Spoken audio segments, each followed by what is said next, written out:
ce geste de toi viendra mon secours. Viens semer dans mon âme le grain de l'amour. Je traverse un désert et je meurs de soif. Montre-moi le mystère qui garde la foi. Bonjour, bienvenue à votre émission La Victoire de l'amour en ce mardi 25 février 2025. J'espère que vous vous portez bien chez vous. On rejoint tout de suite pour sa chronique Luc Faneuf et à l'homélie, ce sera le Père Gauthier.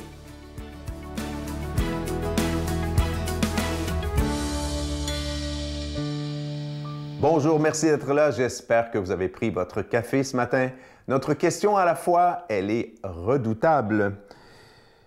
Est-ce que le fait qu'il y ait du mal dans le monde, et même que des croyants soient mauvais, s'entretuent, prouve que Dieu n'existe pas? Ou, pour citer la chronique d'un homme à qui je ne fais pas le bonheur de répandre son nom, que Dieu serait un incompétent, parce que c'est le titre de sa chronique, Dieu l'incompétent. Alors cet homme-là, essentiellement, il est parti de la réflexion suivante. Les religions, les trois grandes religions monothéistes, y compris le christianisme, disent que Dieu veut que les êtres humains vivent en paix, hein, et Dieu veut la paix dans le monde, Dieu veut l'amour. Or, Dieu ne réussit pas, à l'évidence, lui, il prenait le prétexte de, les trois religions monothéistes qui se tapent dessus en Israël, en particulier à Jérusalem. Alors, voici son raisonnement. Comme Dieu ne réussit pas à imposer la paix dans le monde, il est donc, sous le mode ironique, il est donc minimalement incompétent, ou bien il n'existe pas. Alors, c'est un très, très vieil argument. Cet argument-là, qui est très, très facilement démontable, qu'on appelle l'argument du mal, qui va comme suit. Alors, si Dieu existe, Dieu est forcément tout-puissant, Dieu sait tout, et Dieu est parfaitement bon. Est-ce que ça va jusque-là? Tout le monde suit, puis on est d'accord. Si Dieu existe, il est tout-puissant, tout sachant, il sait tout, il est omniscient, parfaitement bon. Or, un Dieu comme ça éliminerait forcément le mal, parce qu'il est infiniment bon, puis il peut tout. Or, le mal existe sur Terre, donc Dieu n'existe pas. C'est un très, très, très vieil argument, mais il est extrêmement faible. Pour démonter cet argument-là, il faut juste montrer qu'une des phrases qu'on vient de dire, Dieu sait tout, Dieu peut tout, il y a quelque chose de faux là-dedans. Si tu démontes ça, tout l'argument tombe. Et c'est ça qu'on va démonter. L'argument de la toute-puissance de Dieu. Oui, Dieu est tout-puissant. Vous connaissez votre Bible comme moi. Dieu, d'abord, est créateur. Allô, est-ce que ça ne prend pas une puissance infinie pour créer le cosmos et l'univers? Ce que les sciences nous montrent avec ces merveilles, c'est inouï. Si vous étudiez un petit peu l'astrophysique et les sciences, c'est absolument bouleversant. Mais dans l'histoire aussi, oui, Dieu ne s'est pas contenté de créer uniquement, j'allais dire, le théâtre de l'histoire, qui est l'univers, mais Dieu a créé aussi l'histoire humaine, notamment l'histoire avec le peuple juif. Et Dieu est intervenu au nom de sa toute-puissance dans l'histoire juive. La séparation des eaux, la chute des murs de Jéricho, un paquet de trucs. Donc oui, Dieu est intervenu, Dieu a montré sa toute-puissance. Dieu aussi a montré en Jésus les miracles. Il a montré sa toute-puissance. Jésus faisait des miracles au nom de la toute-puissance de Dieu que Jésus possédait en tant que Dieu le Fils. Donc Dieu fait ce qu'il veut, quand il le veut, comme il le veut. C'est un beau slogan publicitaire, ça. Sauf que, messieurs, dames, regardez, Jésus est Dieu. Est-ce que Jésus s'est promené comme l'homme tout-puissant qui convertissait les gens comme ça à coups de baguette? Non, parce que Dieu respecte la liberté des êtres humains, parce que Dieu nous aime et Dieu nous a créés libres. Dieu ne peut pas dire dans une même phrase « je vous aime », mais « je vous crée des robots ». Et là, « hey, toi tu fais le mal, arrête de le faire », un claquement de doigts, la personne devient un saint. Non, il y a la liberté humaine. Messieurs, dames, les croyants des trois religions, notamment les chrétiens, qui commettent des fois des crimes, ils ne le font pas parce que Dieu est un impuissant, un incompétent, un incapable. Ils ne le font pas parce que dans leur liberté, ils ont choisi le mal. Ils ont choisi de désobéir à Dieu. Donc le problème n'est pas du côté de Dieu. Le problème est du côté des croyants. Dieu n'est pas un incompétent. C'est l'être humain qui, par le mal, est un incompétent et qui a besoin de l'aide de Dieu. Notre Père qui es aux cieux, Que ton nom soit sanctifié, que ton règne vienne, que ta volonté soit faite sur la terre comme au ciel. Donne-nous aujourd'hui notre pain de ce jour. Pardonne-nous nos offenses, comme nous pardonnons aussi à ceux qui nous ont offensés.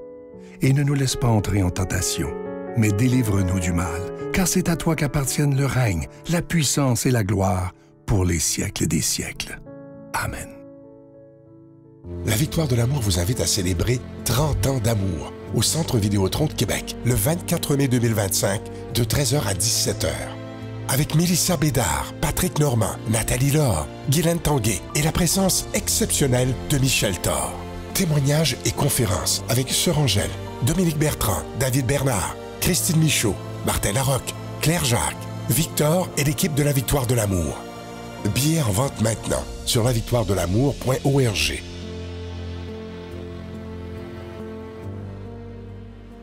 Je suis tellement content de vous présenter, je vous en parle depuis un mois, ce magnifique cœur de l'espoir. Vous savez, ce cœur en pierre d'agate verte qui est absolument magnifique. Ça vient avec la chaîne qui est en acier inoxydable, donc ça ne ternira pas. Si vous vous souvenez, il y a quelques années, on vous avait proposé le cœur bleu. Vous aviez été tellement content de ce bijou-là. Alors là, c'est la même chose. Donc, la pierre que vous voyez présentement, il n'y a pas de peinture dessus. C'est vraiment la pierre qui est de couleur verte. Et on dit que le vert, c'est la couleur de l'espoir et de l'espérance. Je vous rappelle également que ça vient avec la chaîne qui est en acier inoxydable. Donc, cette chaîne-là ne ternira pas. Il y a aussi cette magnifique carte de Marie. On en est fiers, je dois vous le dire. Elle est absolument magnifique. Et ça se donne vraiment bien en cadeau à quelqu'un pour qui les moments sont difficiles présentement, vit des moments d'incertitude, de maladie même, d'anxiété. Juste donner cette petite carte peut faire un bien énorme. Je vous rappelle que les bijoux et la carte sont déjà bénis. Merci de tout cœur de ce que vous faites et de ce que vous ferez pour la Victoire de l'amour. Voici comment vous procurer ces cadeaux. Par la poste à la Victoire de l'amour, casier postal 120, succursale Boucherville à Boucherville, le J4B 5E6, ou par téléphone, par carte de crédit, du lundi au jeudi, de 8h à 17h, au 514-523-4433, ou à notre numéro sans frais, le 1-888-811-9291. Également sur notre site Internet, le www.lavictoiredelamour.org. Avec votre don, vous recevrez aussi un reçu pour fin d'impôt. Merci de donner des mains à la Providence. Merci d'investir dans votre foi.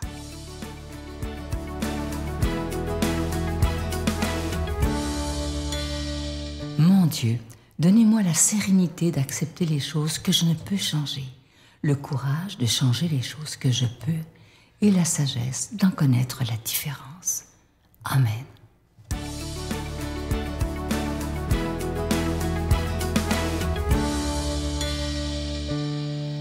Shalom frères et sœurs, que la paix du Seigneur soit avec vous. L'évangile qui nous est proposé, c'est l'évangile selon saint Marc, au chapitre 9, versets 30 à 37.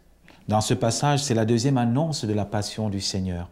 Et ce qui est magnifique, c'est que dans cette annonce, quand le Seigneur parlera de l'annonce, les disciples, eux, vont parler d'autre chose, du pouvoir et de la gloire. Image de notre monde aujourd'hui, face au chaos, au lieu de nous unir, nous cherchons à dominer les uns sur les autres. Et ce qui est beau dans cet évangile, c'est que le Seigneur va nous donner un enseignement qui va, n'est-ce pas, à contresens de notre monde. Le vrai pouvoir, la vraie gloire, c'est le service des autres. Et c'est ça qui est extraordinaire. Mais on peut se dire, peut-être parce que c'est l'évangile, mais non, frères et sœurs, presque dans tous les courants philosophiques, la grandeur d'un homme, c'est d'être au service. Pas au service parce qu'il se ridiculise, mais parce que être au service des autres, c'est quoi dans l'Évangile en fait? Être au service des autres, c'est être celui-là ou celle-là qui est capable, à travers sa grandeur, à travers sa puissance, d'élever l'autre vers la gloire de Dieu, d'élever l'autre vers la vie divine, vers la grandeur. C'est ça, être au service de l'autre. Et c'est pourquoi Jésus, il annonce sa passion. Il dit, ça y est, je vais partir. Les apôtres se disent, c'est sérieux cette histoire.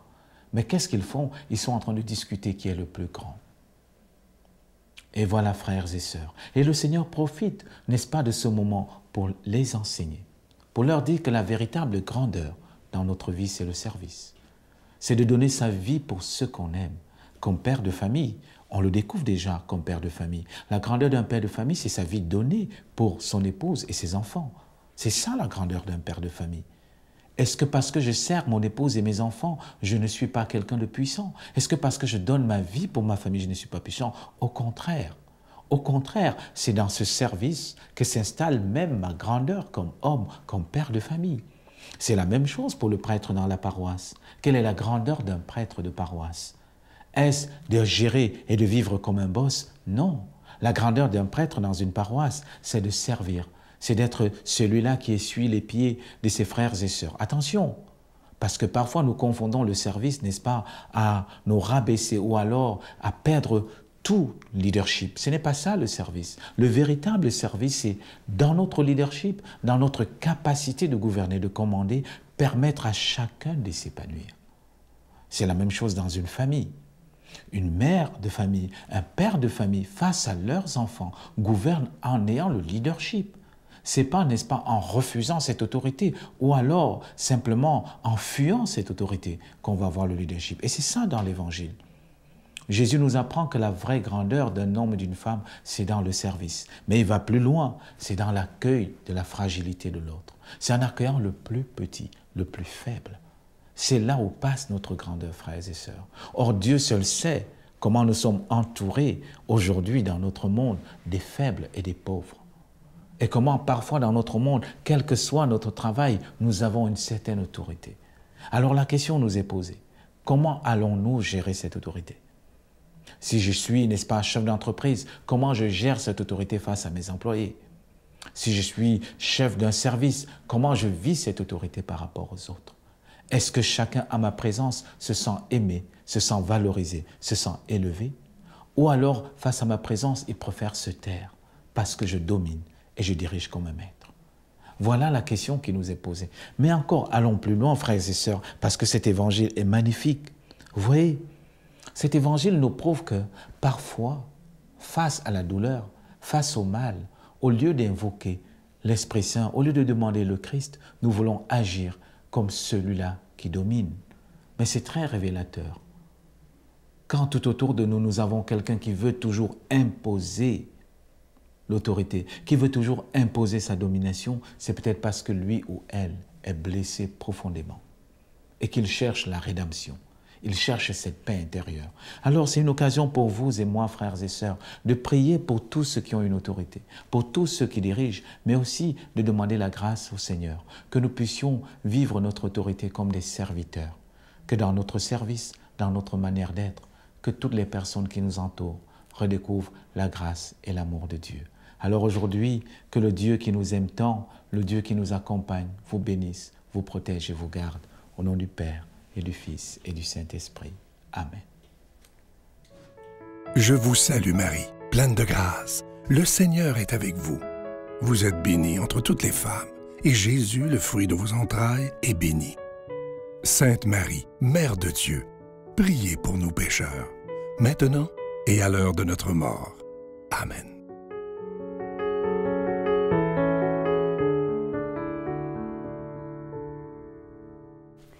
Deux petits extraits de psaumes pour vous. Compte sur lui, il agira. Que ton amour, Seigneur, soit sur nous comme notre espoir est en toi. Comment voir l'action de Dieu si on ne désire pas voir l'action de Dieu? On va penser que c'est le hasard, on va penser que c'est le seul fruit de nos efforts. Remettons certains dossiers dans les mains de Dieu pour pouvoir contempler son œuvre. Je vous dis, ça fonctionne. Mettons nos projets dans les mains de Dieu. Comptons sur lui. Il agira. C'est une promesse qu'il nous a faite. Bonne journée. Rien fait d'autre que de les fixer jusqu'au moment où leurs cheveux ont pris en feu. Ils sont tombés de dos. Les pompiers sont arrivés par après. Vivre et donner